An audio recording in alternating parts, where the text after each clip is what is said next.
안녕하십니까. 아르케처치 강만호 목사입니다. 오늘은 마태복음 4장 1절부터 11절까지 우리가 광야의 시험으로 자라고 있는 구절을 중심으로 말씀을 전하겠습니다. 예수께서 공생의 사역을 시작하시기 전에 예수님은 성령에 이끌려 광야로 가셔서 마귀의 시험을 받으셨습니다. 그리고 그 시험은 세 가지로 이루어져 있습니다. 첫 번째 시험은 40일을 금식하며 줄이신 예수, 이렇게 굶주린 예수에게 사단은 다가와 말합니다. 네가 하나님의 아들이라면 너는 능히 할 수 있는즉 너는 이 돌들로 떡덩이가 되게 하라. 그리고 그 떡을 마음껏 배불리 먹으라. 이렇게 유혹합니다. 이렇게 시험합니다. 이때 예수께서 말씀하십니다. 사람이 떡으로만 살 것이 아니라 하나님의 말씀으로 살 것이니라. 예수의 승리였습니다. 마귀는 여기서 멈추지 않고 두 번째 시험으로 이어집니다. 두 번째 시험은 보다 큰 유혹입니다. 예수를 데리고 마귀는 성전 꼭대기, 거룩한 성전 꼭대기에 세우고 예수께 말합니다. 네가 이 성전 꼭대기에서 뛰어내려라. 네가 하나님의 아들이거든. 하나님께서 너를 죽게, 너를 다치게 내버려 두시지 않을 것 아니냐. 네가 뛰어내리면 내 발이 땅에 닿아 죽고 다치기 전에 천사들이 내 몸을 바쳐 내 생명을 구하지 않겠느냐. 그래요, 네가 하나님의 아들임을, 네가 진정 특별하며 네가 진정 거룩한 존재임을 세상에 밝혀보라. 이렇게 유혹합니다.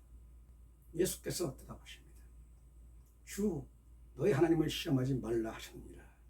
하나님을 시험하지 말라는 말로 예수는 또 마귀를 물리칩니다. 마귀는 여기서도 멈추지 않습니다. 마침내 마귀의 시험, 마귀의 유혹의 절정, 세 번째 시험으로 이어집니다. 마귀는 예수를 높은 산, 지극히 높은 산 정상까지 데려갑니다. 그리고 예수께 말합니다. 저 아래를 둘러보라. 네가 나에게 절하면, 네가 나를 경배하면 내가 이 세상, 이 온 천하를 네게 주리라. 이렇게 유혹합니다. 이때 예수께서 말씀하십니다. 예수께서 단호하게 대적하십니다. 오직 하나님, 오직 여호와께 경배할지니라.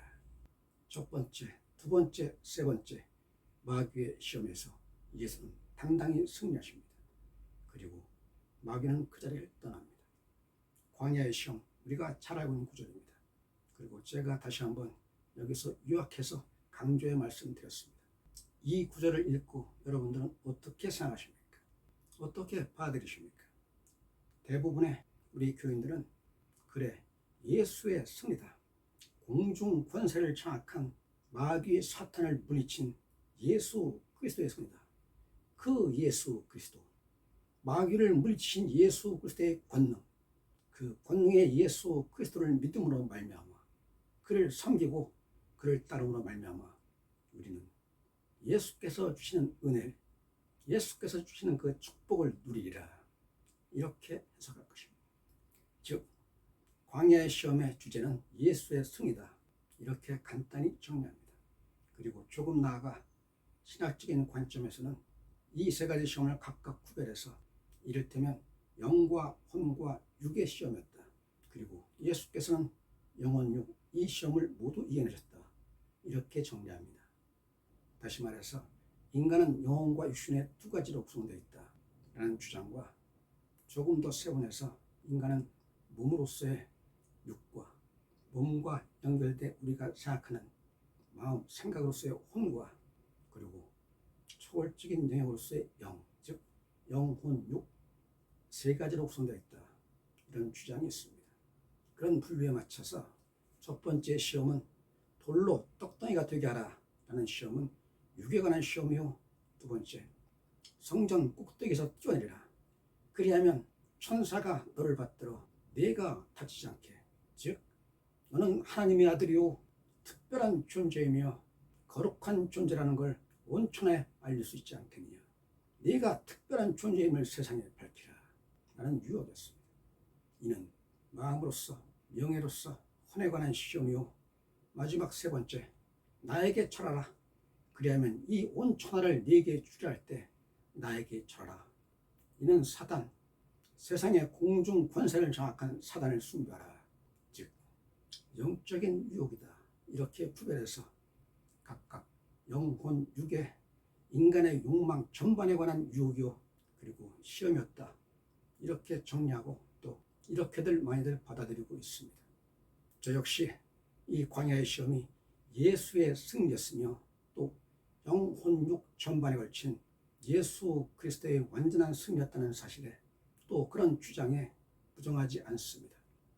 하지만 저는 다른 관점에서, 다시 말해서 옳고 그름이 아니라 다르다는 관점에서, 그리고 그 다름이 성경 저자가 우리에게 전하는 심층 메시지라는 관점에서 이 광야의 시험에 대해 말씀드리고자 합니다. 우선 예수의 승리, 지극히 당연합니다. 예수 그리스도는 하나님의 아들이시며 성자 하나님이시며 하나님과 동일 본체라고 말합니다. 그리고 우리는 그렇게 믿습니다. 그런 예수께서 마귀 사탄에 맞서 승리한다는 것은 어찌 보면 지극히 당연한 규결입니다. 달리 말하면 예수의 승리 그 자체는 특별한 의미, 특별한 메시지를 부여하지 않습니다. 그럼에도 광야의 시험에서 예수의 승리가 중요한 이유, 그 핵심적인 이유는 예수의 승리는 단지 예수 그리스도의 승리에 머무는 것이 아니라 그 본을 따라 우리에게 승리의 본을 제시하셨다는 것이 중요한 이 광야의 시험의 메시지입니다. 예수 그리스도는 광야에서 마귀의 시험을 받기 전에 이미 세례를 받으시면서 성령 충만을 입으셨습니다. 하늘에서 성령이 비둘기처럼 내려와 예수를 감쌌습니다. 성령이 충만했습니다. 그 성령은 권능입니다. 이미 성령 충만으로 권능을 입으신 예수께서 마귀 사탄에게 이기는 것은 어찌 보면 지극히 당연합니다. 요컨대 예수께서 시험 받기 바로 이전의 시점, 그때 이미 예수는 세례를 받으시고 성령 충만을 입으셨다는 이 구절을 우리는 간과하지 말아야 합니다.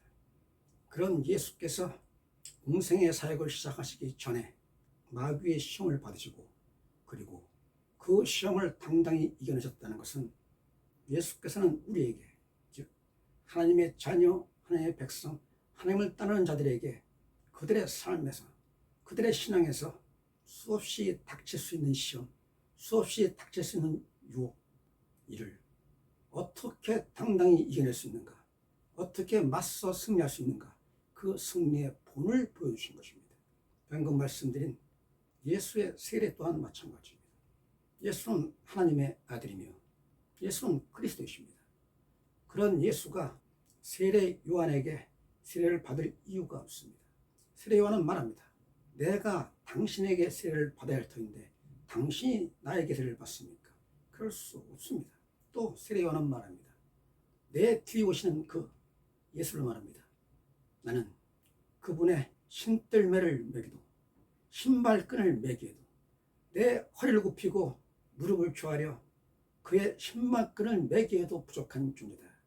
그만큼 예수 그리스도는 거룩한 존재요 지극히 높으신 분이라는 걸 알았습니다. 그랬기에 세례 요한은 내가 당신에게 받아야 합니다. 세례는 주는 이와 받는 이 사이에 분명한 수직적 서열이 있은즉 내가 세례를 받는 게 마땅하다라고 했을 때 예수께서 말씀하십니다.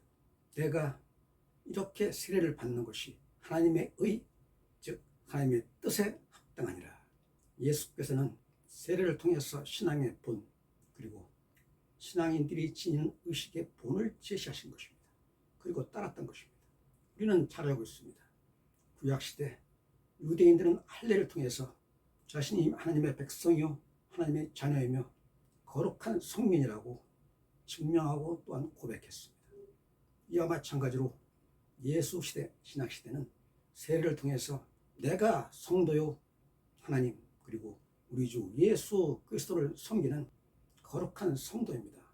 이를 증명하고 이를 고백하는 것이 바로 세례입니다. 많은 사람들이 세례라고 할 때 어떤 신비한 권능과 연결하는 경우가 종종 있습니다. 즉 세례받는 순간 성령이 임하며 성령의 임재함으로 말미암아 권능을 입어 세례받은 이는 모두가 특별한 권능을 받은 자들이다. 이렇게 단정하는 오류입니다. 우리는 잘 알고 있습니다. 유대인들은 할례를 받았습니다. 고통스러운 의식이었습니다. 그 의식을 통해서 유대인들은 자신이 하나님의 백성이요 거룩한 백성임을 증거하고자 했습니다. 그리고 고백했습니다. 이는 하나님의 명령이기도 했습니다. 하지만 할례를 받았다고 해서 그들이 한순간에 거룩한 존재 그리고 거듭난 존재로 완전히 뒤바뀌는 것은 아니었습니다. 할례를 받았던 반드시 할례를 받아야만 하는 그 유대인들 중 무수히 많은 사람들은 하나님을 저버리고 세상의 우상을 섬겼는가 하면 하나님의 말씀에 따르지 않고 하나님을 배역하기도 했습니다. 마찬가지입니다.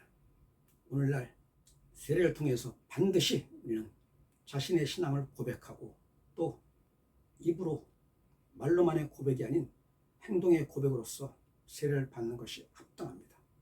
그것이 하나님의 뜻이고 따라서 예수께서는 이렇게 세례를 받는 것이 하나님의 의에 부합한다. 이렇게 세례 요한에게 말씀하셨던 것입니다. 요컨대 세례의 의미와 가치, 그 중요성은 절대 부정하지 않습니다. 그리고 저는 세례보다는 차라리 온전히 침례로 의식을 갖추는 것이 옳다라고 생각할 만큼 세례나 침례는 우리 그리스도인들이 반드시 수행해야 하는 의식이라고 생각하고 또한 그렇게 실천합니다. 하지만 그것이 세례는 신비한 능력, 초월적 능력, 나아가 마치 주술적 능력이 있는 양 함부로 단정하고 함부로 주장하는 것은 매우 심각한 문제가 있다고 생각합니다. 예수께서 우리에게 보셨던 본, 광야의 시험에서 그리고 세례 요한에게 세례를 받으셨을 때 그 본, 그리고 이에 머물지 않습니다. 예수께서는 말씀하십니다. 나는 너희에게 본을 보이러 왔노라. 예수께서 인간의 몸을 입고 인간의 육신으로 세상에 오신 이후부터가 우리에게 신앙의 본, 삶의 본, 성도의 본을 보이시기 위함입니다.